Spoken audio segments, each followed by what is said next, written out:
Hi, I'm Brian Buckhalter, NCSM Awards Chairman, and welcome to Learning with Leaders. We're all math people. Thank you for joining me and my co-host, Katie Arrington, NCSM President-elect, as we talk with bold leaders and influencers about their math journeys and contributions. Today, we will hear from our special guest about their inspiration, perceptions, and insights about instructional decisions that make mathematics welcoming and engaging to a broad audience. Listen and learn about how beliefs, practices, and policies must continue to advance to ensure that each and every person sees themselves as a capable and powerful mathematical thinker. Hello, listeners. I'm Katie Arrington. Welcome to the NCSM podcast, Learning with Leaders. Continuing our series, We're All Math People. Today's episode is a chat with two of our NCSM leaders, Dr. Paul Gray, current NCSM president, and Cory Bennett, current NCSM position paper editor. I'll tell you a little bit about them. Dr. Paul Gray is the Chief Curriculum Officer of Cosenza and Associates, LLC, and is the current president. I say current because today, as we're recording, he is president, but when this episode drops, he will have taken the prestigious role of past president. Originally from Houston, Paul is a seventh-generation Texan discovering his Massachusetts roots, who currently lives in Dallas, Texas. This year is Paul's 29th year in public education, having taught mathematics and science to junior high school students in Oklahoma and high school to students in Texas, and mathematics teaching methods to undergraduate and graduate students at the University of Houston. He has been a mathematics leader at the district and regional level, and he serves on the boards of directors for several professional organizations, including service as president of the Texas Council of Teachers of Mathematics from 2008 to 2010. He has also authored multiple print and digital instructional materials for K-12 mathematics. Paul holds a bachelor's degree in meteorology from the University of Oklahoma, a master's degree in mathematics education from the University of Houston, and a doctorate in curriculum and instruction from the University of Houston. And Dr. Cory Bennett is a professor of mathematics education and the chair of the Department of Teaching and Educational Studies at Idaho State University. His research centers on mathematical discourse, creating classroom cultures of reasoning, and developing math leaders' instructional practices. He works with educators and educational leaders, both locally and globally, to advance understandings of the teaching and learning of mathematics, and to support instructional leaders' capacity to create effective systems for high-quality, student-centered learning. Wow, you guys, welcome to both of you. Thanks so much for being here. We are so excited to talk with you and learn more about NCSM's most recent position paper. Yay! The crowd goes crazy.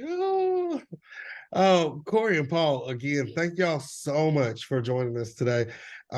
Listening to Katie talk about some of your current work that's going on, I'm just like, man, when do they sleep? You guys are definitely busy people. Although Katie gave us a little insight into your current work, share with our listeners, if you will, a little about your journeys in teaching that have led to your current contributions.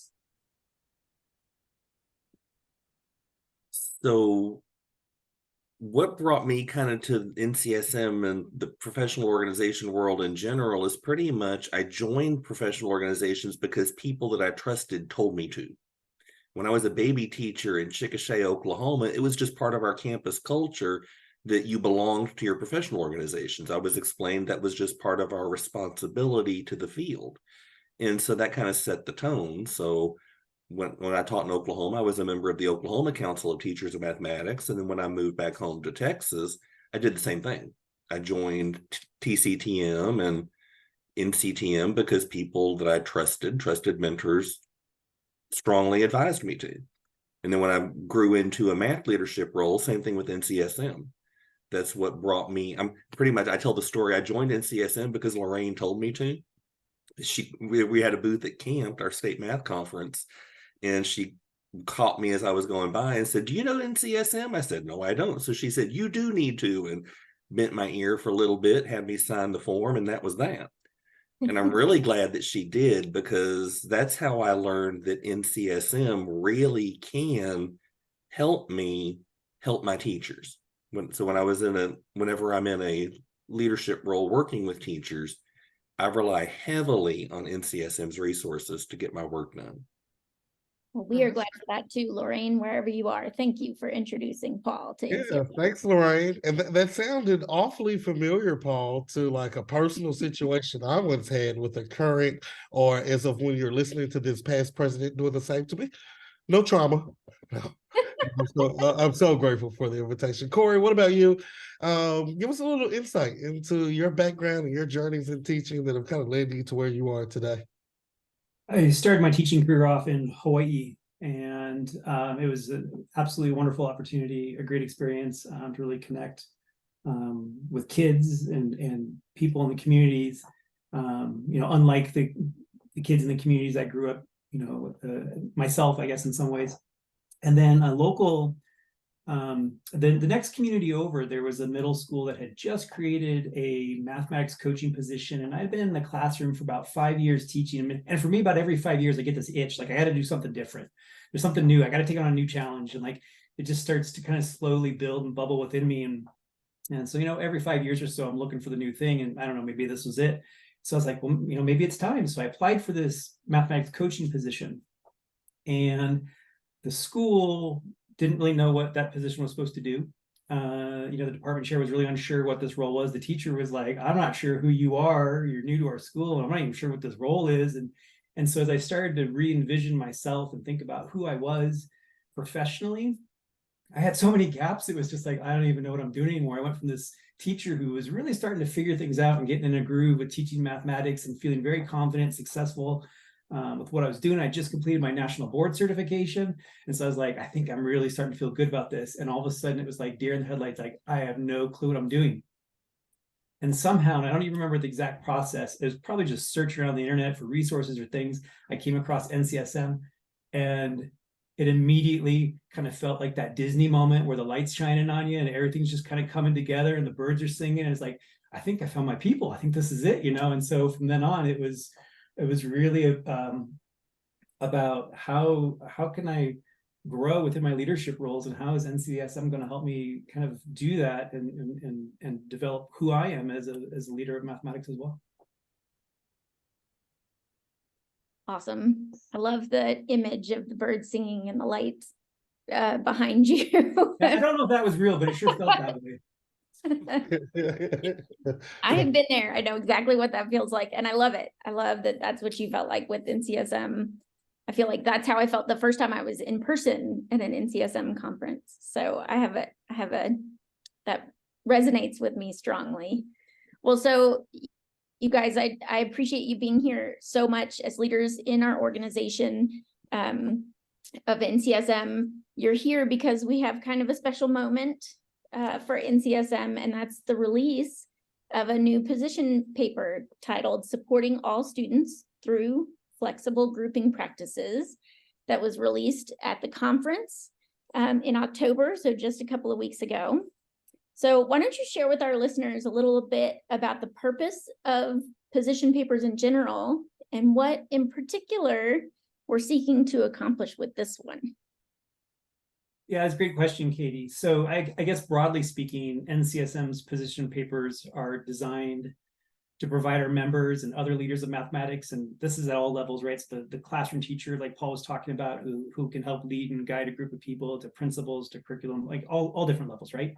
It's really to help these people with support regarding critical actions that lead to improved student achievement in mathematics.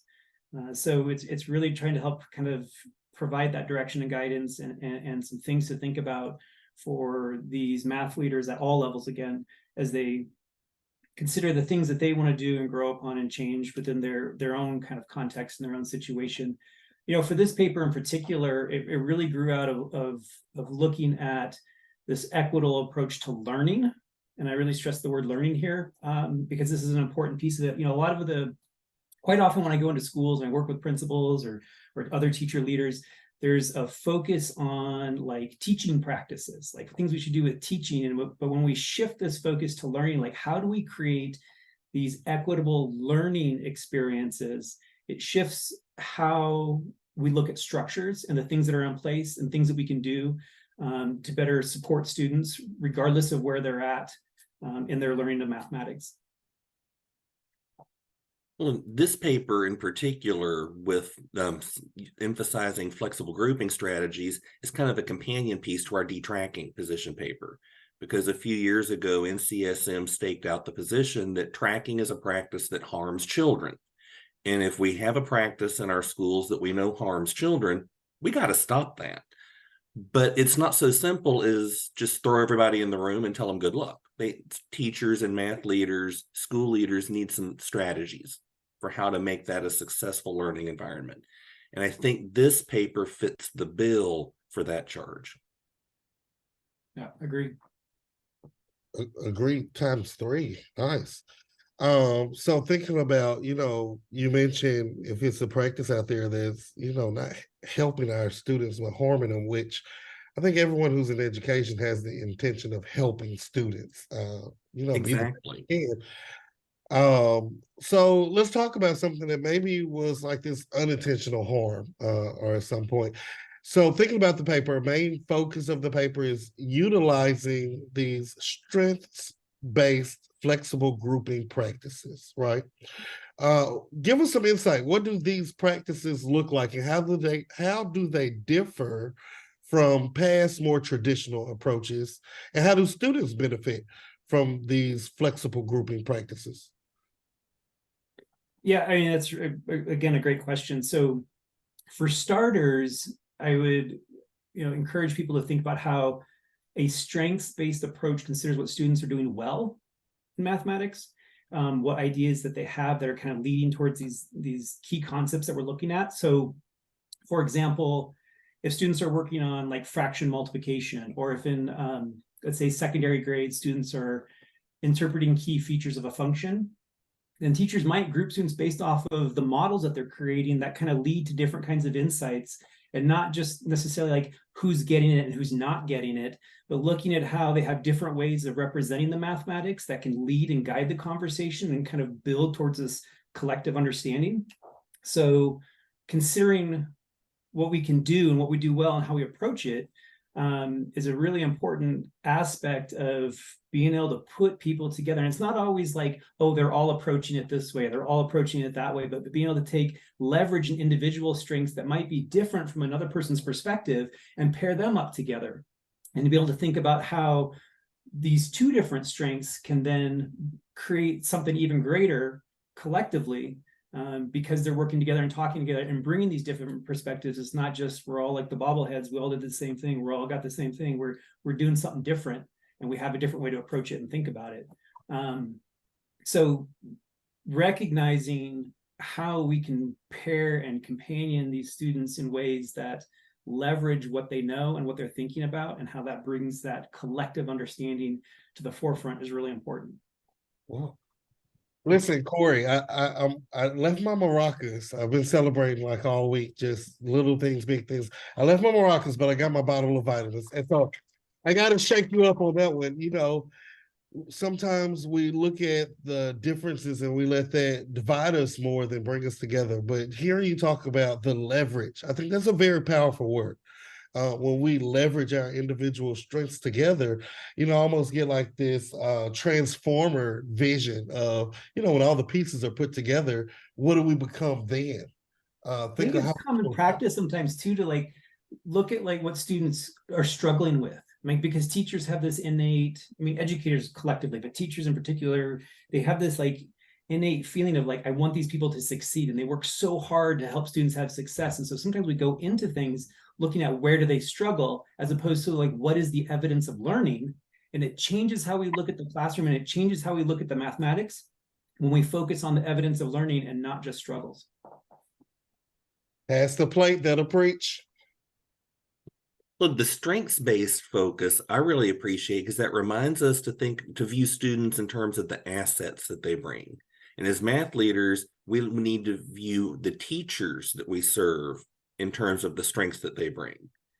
In our more traditional approaches, like Cory was just saying, tend to focus on the deficits. We engage in a lot of deficit thinking. Our instinct is to look at what kids or teachers don't know and fix it and make them whole, because they've had different experiences that have caused them to learn different things, that there's somehow something defective with that we've got to bring them back up to standard or something. And classroom teachers do that with kids, and then math leaders tend to do that with teachers and other adults. And so this paper reminds us of the importance of maintaining an asset view of the teachers and students that we serve instead of looking at the deficits. And I like that about this. Yes, yes. Absolutely. Everybody brings so much to the table, and it's all going to be different. So accessing that, right? Reaching it and making sure that they know they have strengths, right? Sometimes when we're so focused on helping them build what they don't have, they just hear about what they don't have. When really there's so much there to celebrate and to tell them about how great they're doing. Really puts that at the forefront. Yeah, listening to Paul's response there, it just made me think for a second, like, how would I feel if I were viewed by everyone I encounter by what I don't have or can't do or haven't been, or, that's not how I want anyone to look at me. So why am I, looking at others through those same lenses? Yeah. The reality with mathematics too is like everyone's wrong almost all the time. And so, recognizing that it's hard work to do mathematics. And I'm not talking about calculating, I'm talking about doing mathematics, right? And so that's hard work, and we're wrong a whole heck of a lot. But yet it's these insights and these little nuggets, these moments where, we latch onto and we build from it. And, even being able to help people recognize that that's a strength-based approach. Otherwise, we'd all be sitting there looking at how bad we are instead of continuing to think about and be curious and question and move forward.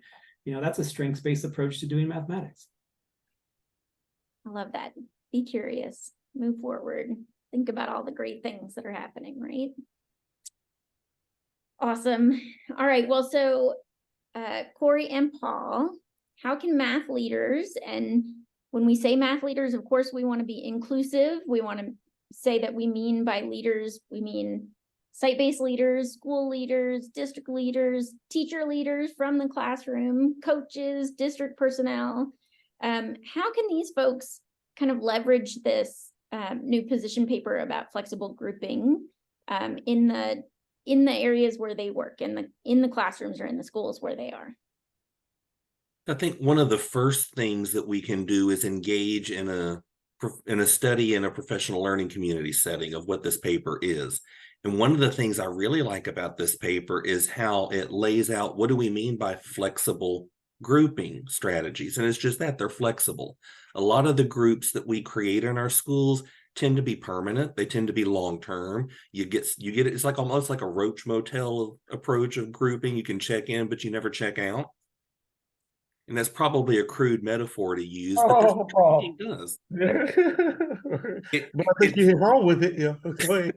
Right. I mean, a track system that has more permanent grouping, you have students that are cast into the what we perceive as a high performance group, and you have some students that are cast into what we perceive as a lower performing group, and they receive access to totally different types of mathematics. Absolutely. Flexible grouping helps balance what's going on. So you've got kids that are put in situational groups where for a particular topic, there may be 4 or 5 students that the teacher really needs to work with one-on-one. While everybody else gets it, they can engage in skills practice or an enrichment activity. But then the teacher works with the students that need it for that topic. And then for the next topic, it may be a different group of 4 or 5 kids. That's the flexible nature of it. You look at, for what we're doing now, what do students know, and what's the best setting at this moment in time? And to develop that sense, that's where the professional learning comes in. So as school leaders, we need to make the space and the time to engage teachers in that professional learning. What are some models we can use? And teaching is a practical art. Sometimes you need to see it in action. So let's do class visits. So I'll, as the teacher, come into my classroom. I'll try these flexible grouping strategies. Some of my colleagues can join us and observe, and then we can get together later to debrief what we saw. And then the next time I'll go into, say, Katie's classroom, we'll watch her do it, engage in discussion, and we're building that authentic professional learning community where we're all learning this together. Nice. As soon as you get two kids in a classroom, you have to recognize that there's different perspectives and you have to start doing something different.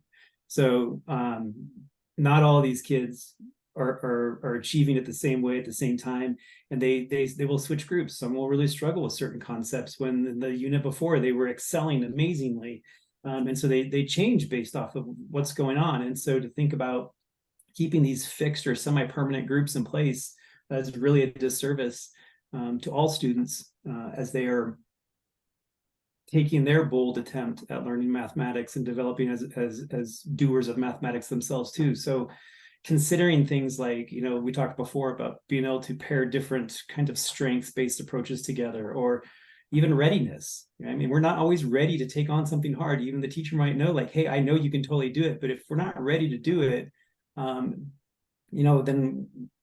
our success in that is going to feel a little bit different. So recognizing where these opportunities are and not just putting a kid on a computer by themselves because someone thinks that that's going to be the best way to support them with what they're doing. It's as Paul said, it's about being flexible and looking at structure. And I think for principals too, I think one of the things that in school, like district level leaders in some ways, like one of the best problem solving strategies I've ever come across is just to play what if. What if? Just imagine that you can be successful first and that it's going to happen.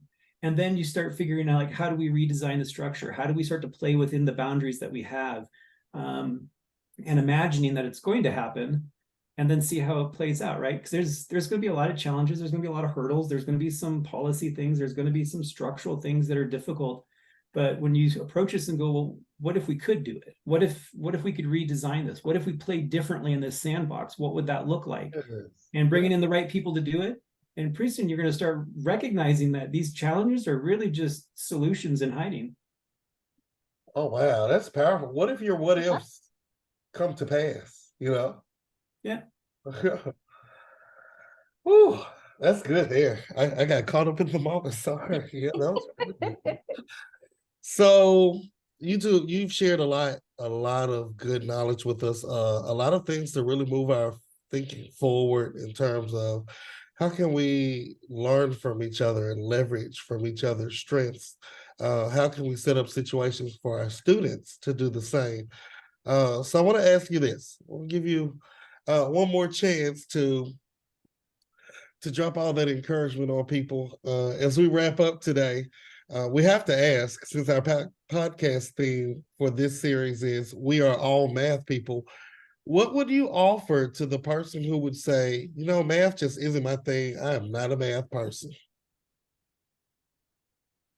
Now, let me tell y'all, my former mother-in-law worked for the Internal Revenue Service, and I was a high school math teacher. So when we were at a party or someplace together and we told people what we did for a living, she got a warmer embrace than I did. That's hilarious. I used to joke that one of my career goals was to be able to engage with other adults and nobody would profess how bad they are at math, because we don't do that for reading. Nobody talks about how bad they are at reading. True. So my response that I usually give when somebody says, oh, I'm not good at math or I'm not a math person, is you didn't have the right learning experiences. You didn't have the right teachers. Everybody can learn mathematics. There is no math gene. Scientists have mapped out the human genome. They did not find one that said math. Oh, I like that. I heard it said once that if you have a brain and use it, then you're a math person. Mm-hmm. And so that makes me, think that most people don't understand like what mathematics really is, what it means to do math, or the role. And but in reality, there's so many different ways to think about mathematics. It's a world language, right? I mean, it's a way to describe our physical world. It's a highly creative intellectual activity. And one of the things I think about a lot is it's a common thread in our humanity. Like we're talking like 6,000 years of human history of playing with number, shape, and space. And so if I guess if you're a person, then that also means you're a math person because it's in your DNA, right? There's no way around that one. And sometimes it's just being curious about things and thinking about how we approach the world and have our own little what ifs from day to day, and recognize that our ways of making sense of things are actually highly mathematical. They're just not visible. There's a really, really good book. I keep thinking about this first chapter of this book called Letters to a Young Mathematician. Have you guys ever read that one? Okay, no. So if you've ever read the book of chapter 1 of Letters to a Young Mathematician, they talk about these stickers and things that are in there. But when you get to the rainbow part, oh my goodness, when you read the rainbow part, you're gonna realize why I choke up every time I see rainbows. Oh, that's awesome. Yeah, I smell a mini book study, maybe a follow-up or something on that, Cory. Yeah. I mean, it's just one of those things, like when you start thinking about like the mathematics in the world, there's so much we don't recognize and we don't see and we're not aware of. And not that we have to know it all, but like it's a part of who we are. It's a part of our world. And people always say like, oh, it's all the time. It's just all around us. But like when you see a rainbow, do you realize why it's mathematical and it's not just the shape? Like it's pretty profound. Little things. Little things. It's the little things. You guys, I can't thank you enough for being on with us today. Before we leave, remind us how our listeners can find the Supporting All Students Through Flexible Grouping Practices and other NCSM position papers. And also tell us a little bit about how they can keep up with you and your work. All of our position papers are housed on the NCSM website. So that's www.mathedleadership.org. And there's a tab that says Leadership Resources. Mouse over that or tap on it, and there's a position papers link. And that'll take you to the page that archives all of our position papers. The ones that the newer ones, and then the ones that are joint position papers, we have several that we've collaborated with organizations like Todos or the Benjamin Banneker Association to produce. And so those are publicly accessible. But many of the older position papers are a member benefit.